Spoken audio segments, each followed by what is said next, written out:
Nous avons compris que Bisso est plus grand et plus fort, parce que Bene Bangon est fort mais que Bisso. Pour ça, nous avons décidé de battre la Bisso. De battre le podcast qui nous ignore une guerre. Je suis Exoselena, coach de vie orienté développement relationnel, encadrant les enfants et animateur de la lecture. Peut-on croire et avancer? Faut-il choisir entre la lumière de la foi et celle de la raison? Entre religion et développement personnel professionnel, faut-il choisir un camp, son camp? Depuis des siècles, la foi façonne nos valeurs, nos sociétés, nos limites. Mais dans un monde qui évolue à grande vitesse, et cette Afrique qui doit vite, très vite suivre le pas, une question se pose. La religion éclaire-t-elle encore le chemin du progrès ou enfreint-elle l'ennemi? La religion est-elle un obstacle au progrès de l'Afrique? C'est le thème de ce troisième épisode du podcast qui nous est une guérie saison 2. On a le plaisir de recevoir l'activiste Joël Lamique. Bienvenue. Tobat Lavisso lance bientôt son studio d'enregistrement podcast audiovisuel et vous pouvez devenir notre partenaire. Vous pouvez aussi nous envoyer des dons financiers et matériels au numéro qui est en description. Abonnez-vous, partagez et activez la cloche de notification pour que nous puissions plus unir et plus guérir.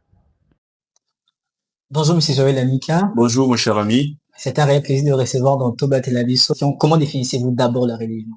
La définition la plus simple de la religion, c'est que la religion est un ensemble de croyances, un ensemble de pratiques et des rites auxquels un homme, un individu décide d'adhérer. Voilà. Donc c'est le peu que je puisse dire sur la définition de la religion. Auquel un homme décide d'adhérer. Oui, parce qu'on peut décider de ne pas croire en Dieu, on peut décider de ne pas pratiquer certains rites et tout consort, ou de pratiquer certains principes religieux et tout consort. Donc, du coup, la religion, c'est vraiment l'ensemble des croyances, l'ensemble de pratiques et l'ensemble des rites auxquels on décide d'adhérer. Voilà. Et vous êtes religieux? Et religieux, c'est toute personne qui croit à une religion. Moi, je suis pas religieux parce que dans ma pratique, il ne faut pas être religieux, il faut plus être chrétien. Moi, je suis chrétien. Parce que on peut croire à l'existence de Dieu sans forcément vivre dans la crainte de Dieu. Parce que la religion, c'est pratique, n'est-ce pas? Il faut la pratiquer, il faut la vivre. Des rites. Voilà. Donc, la vie chrétienne est une vie de tous les jours. Donc, voilà. Je me définis comme chrétien et non comme religieux. Chrétien non religieux, bon. Et on entend souvent spirituel et non religieux. Bon, personnellement, c'est la première fois d'entendre chrétien et non religieux. Alors, est-ce que la religion, on est vraiment dans le centre de notre débat, est-ce qu'aujourd'hui, on peut dire que la religion est la cause principale ou l'une des causes de l'appauvrissement de l'Afrique? Non. Il y a plusieurs causes, évidemment, de l'appauvrissement de l'Afrique ou de l'Africain. Mais la religion n'en fait pas partie. Évidemment, la religion est aujourd'hui l'un des facteurs de l'endormissement de nos populations africaines. Souvenez-vous de la célèbre phrase de Karl Marx qui dit que la religion est l'opium du peuple, n'est-ce pas? Aujourd'hui, la religion, faut remonter à notre histoire, à l'histoire de nos pays pendant la colonisation et même bien avant la colonisation. La religion a été utilisée comme étant une arme pour adoucir les esprits des colonisés. Voilà. Et donc, cette arme est toujours utilisée aujourd'hui par certains États, par certains gouvernements, pour adoucir les peuples qui sont parfois sous la prédation de nos dirigeants, des dirigeants africains qui sont essentiellement égocentriques. Et donc, si aujourd'hui nos pays n'avancent pas, si aujourd'hui nos pays ne connaissent vraiment pas un véritable développement, c'est parce que d'un côté on a un peuple qui est mou, qui est timide, qui n'a pas comme ça la culture de la révolte, n'est-ce pas?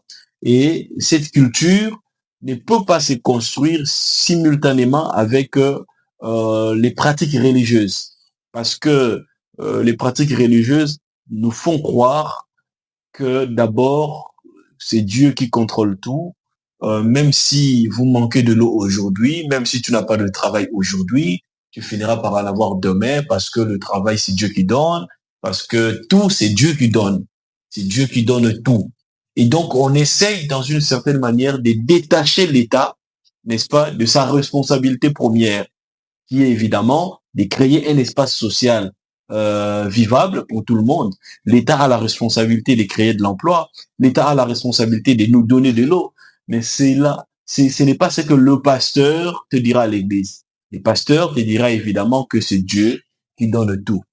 Donc, partant de la révolte, parce que si on voit nos religions, bon, nos religions qui sont tellement répandues en Afrique, il y a le christianisme et l'islam.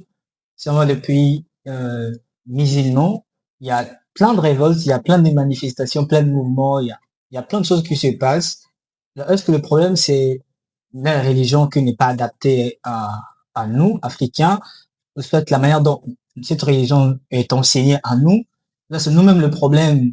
Nous-mêmes, nous n'avons pas bien assimilé cette religion, en fait, ça n'importe quoi, parce que si on voit très bien le pays occidentaux, il y a des pays musulmans, surtout les pays musulmans, plusieurs sont prospères. C'est vraiment de la religion, mais il y a des révoltes. Est-ce que le problème vient d'où vraiment? C'est cette religion, ça c'est la religion des occidentaux qui ne nous convient pas. Il faut par là définir notre propre religion, ou soit les problèmes viennent que on a mal compris cette religion, on fait de ça n'importe quoi. Non, mais je pense que, euh, comme je l'ai dit tantôt, un être humain qui adhère à certaines pratiques, qui adhère à certaines croyances, et finalement, son agir quotidien est étroitement lié à ce à quoi il croit, voyez-vous. Et donc, celui qui croit au christianisme est totalement différent de celui qui croit à l'islamisme, n'est-ce pas? Les musulmans sont, voilà, ils ont ce petit côté révolutionnaire, ce qui fait que on a connu le printemps arabe, on a connu pas mal de révolutions dans les pays arabes. Et donc cela est lié aussi à leur culture, la culture de la revendication, la culture de de la révolte, ce qui n'est pas, oui, du sacrifice, surtout du sacrifice, parce que de l'autre côté, les chrétiens, nous avons développé aussi avec les temps un certain niveau d'égocentrisme incroyable. Les gens travaillent pour eux-mêmes, les gens se battent d'abord pour leurs propres intérêts, ce qui fait qu'aujourd'hui, nos pays n'avancent pas. Nos pays n'avancent pas parce que dans une famille où vous avez un grand frère qui gagne déjà 3 000 $, personne ne voudra que toi tu sortes pour manifester et dire qu'on n'a pas d'eau, on n'a pas d'électricité. Tout le monde te fera voir que voilà, cela n'est pas normal. Du moment où il y a déjà quelqu'un qui est béni dans la famille, tu finiras par être béni également. Donc en gros, c'est un peu ça. Alors, dans la religion, disons, dans nos églises, on prie beaucoup. On dit, les Congolais prient beaucoup, mais les Congolais sont pauvres. Est-ce que pour s'enrichir, il faut prier un peu moins? Non, mais je pense que, vous savez, la faiblesse avec nous, Africains, nous sommes toujours entre deux extrémités. Voilà, soit on est un vrai bosseur, soit on n'est pas un bosseur, soit on prie beaucoup, soit on ne prie pas. Et donc, cela représente un sérieux problème. Il faut toujours trouver l'équilibre. Moi, je suis chrétien, je sais trouver les justes milieux. Et donc, ceux qui passent l'essentiel de leur temps, ça veut dire que 8 heures de travail, pour lui, c'est 5 heures à l'église et tout, en espérant évidemment que la manne viendra du ciel. Ce sont eux qui aussi, d'une certaine manière, salissent l'image de nos religions ou de notre religion.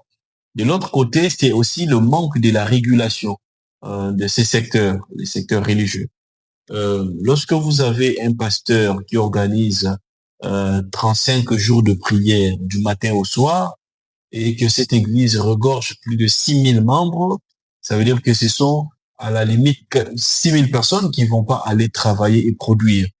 Voyez-vous? cela représente un sérieux problème. La vie, elle est courte. Il est donc important que les gens travaillent pour bâtir leur avenir, pour préparer leur retraite, voyez-vous.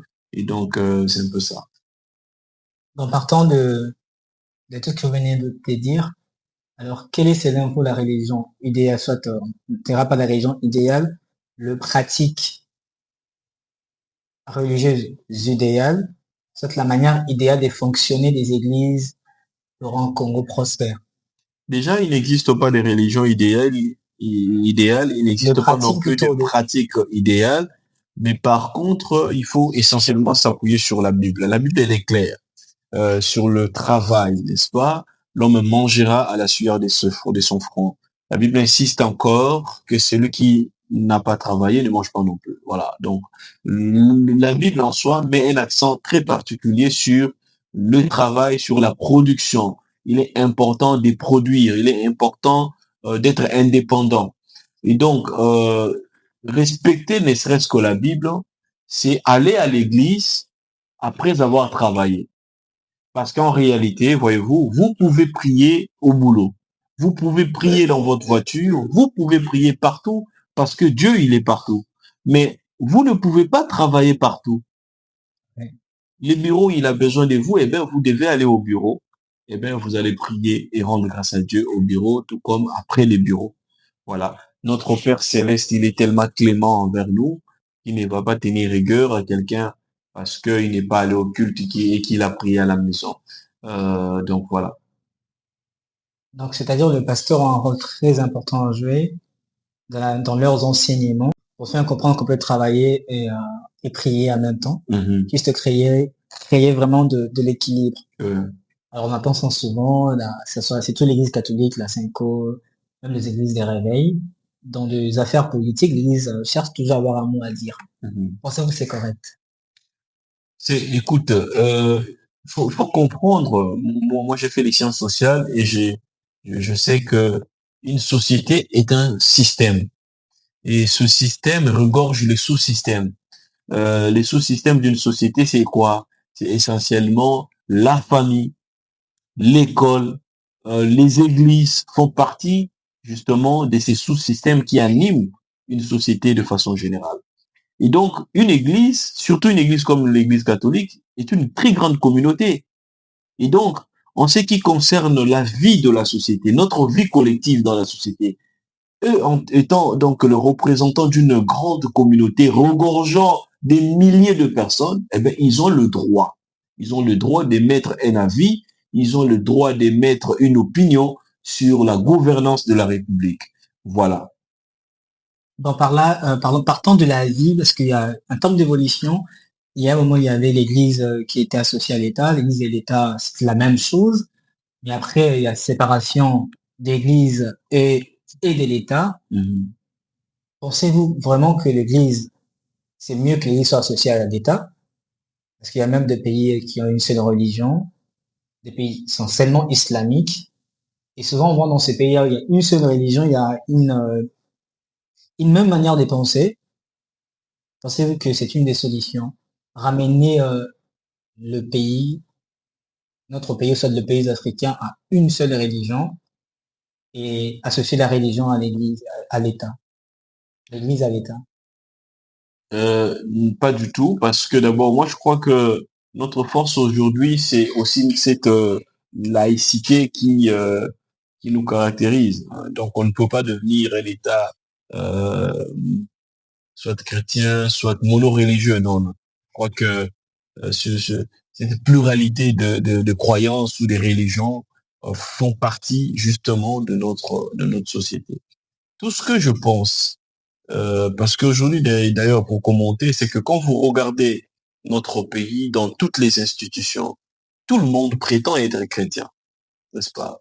Tous ceux qui détournent de l'argent aujourd'hui, tous ceux qui sont aujourd'hui dans la rébellion, sont essentiellement des chrétiens. Voilà, ils croient tous en Dieu d'une certaine manière. Mais j'aime bien le dire, croire en Dieu ne suffit pas. Il faut vivre la vie de Christ, il faut pratiquer, et c'est cela le grand challenge. Le problème, ce n'est pas la religion. Il faut d'abord commencer à appliquer correctement la religion ou les croyances auxquelles on a cru. Voilà. Nous n'appliquons déjà pas. La Bible ne nous donne pas l'autorisation de voler. La Bible ne nous donne pas l'autorisation ou même la bénédiction d'aller détourner. La Bible ne nous donne pas l'autorisation de tuer nos semblables. Mais les gens le font. Et donc, moi, je pense que commençons d'abord par respecter les bases bibliques. Tout partira de là. Vous êtes activiste. Alors, pensez-vous aussi amener votre activisme dans les milieux religieux? Essentiellement, autour de moi, c'est des amis qui sont chrétiens, qui œuvrent dans les différentes églises de la capitale. Et donc, nous réussissons déjà à impacter les milieux religieux ou les milieux chrétiens. Quand vous regardez mes dernières activités devant le Palais du Peuple, j'avais mobilisé certains amis qui sont serviteurs de Dieu, notamment Lord Lombo, Michel Bakenda et tout consort. Donc, voilà, peu à peu, nous réussissons à impacter tous les secteurs de la vie sociale, de notre vie. Partant de votre réflexion, de vos réponses, on peut conclure que, selon vous, la religion n'appauvrit pas l'Afrique. La religion n'a rien à voir avec notre pauvreté. C'est plus nous-mêmes, notre... La religion étant un système ne peut pas, comme ça, nous appauvrir. Parce que la religion est immatérielle. Qui produisent les richesses? C'est pas ce qui est immatériel, c'est ce qui est matériel. C'est l'humain. C'est nous. Donc, c'est notre état d'esprit.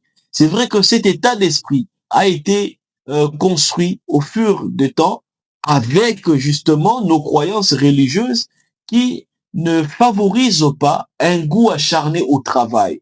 N'est-ce pas? On croit en Dieu et on espère que les miracles seront produits par le ciel et que le travail viendra du ciel, ainsi de suite. Donc, c'est cela notre problème aujourd'hui en tant qu'Africains. C'est à nous de nous réveiller et de travailler durement. La religion ne pose aucun problème. La religion est immatérielle, n'est-ce pas? C'est donc à nous de travailler et de produire. Un peuple très riche, très riche, tout en étant ancré, fervent, chrétien, musulman. Évidemment, il y a de plus en plus des hommes très riches qui sont des véritables bosseurs. Je profite pour saluer mon cher aîné Rui Bondo. C'est un travailleur, un bosseur, mais il est très riche. Dieu l'a béni, je dirais. Dieu l'a béni financièrement. Alors pour terminer, selon vous, qu'est-ce que l'État? Est-ce que la responsabilité principale revient à l'État? Qu'est-ce que l'État devrait faire pour ne pas stopper la foi des gens, parce que les gens sont libres de pratiquer la foi, c'est garanti même par la Constitution. Mais qu'est-ce que l'État doit faire pour que les croyances n'étouffent pas la pensée critique? Vous avez parlé de la révolte qui est parfois étouffée par diverses croyances, l'esprit créatif aussi. Qu'est-ce que l'État doit faire? D'abord, le rôle de l'État, c'est de mettre de l'ordre dans notre vie, dans la société. Mais donc, je crois que ce que l'État doit faire, c'est de réguler, d'apporter de l'ordre dans les secteurs religieux où règne aujourd'hui un véritable désordre. N'importe qui peut se réveiller un bon matin, mettre sa veste et puis même prophétiser même pour les chefs de l'État. Il y a même des gens qui ont été accusés de viols et même d'escroqueries qui sont aujourd'hui encore du haut de la chair en train de prester.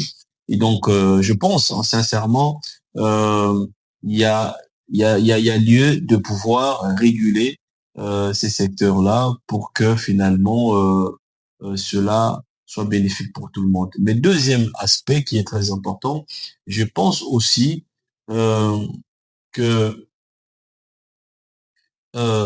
l'État congolais, dans une certaine manière, se plairait avec cet endormissement de son peuple. D'accord? J'ai ce sentiment-là, que l'État a pris plaisir à nous laisser dans cet emprisme religieux qui fait que, bon, voilà, les gens n'aient pas la culture de la révolte, ainsi de suite. Donc, voilà. Merci beaucoup, c'était un grand plaisir. Et quel serait votre mot de la fin? Merci beaucoup à vous pour l'attention que vous accordez à notre profil, à notre combat. Je prie vraiment que Dieu vous amène encore très loin et nous vous encourageons beaucoup pour cette initiative. Nous tâcherons de vous accompagner tant soit peu, essentiellement en relayant vos contenus.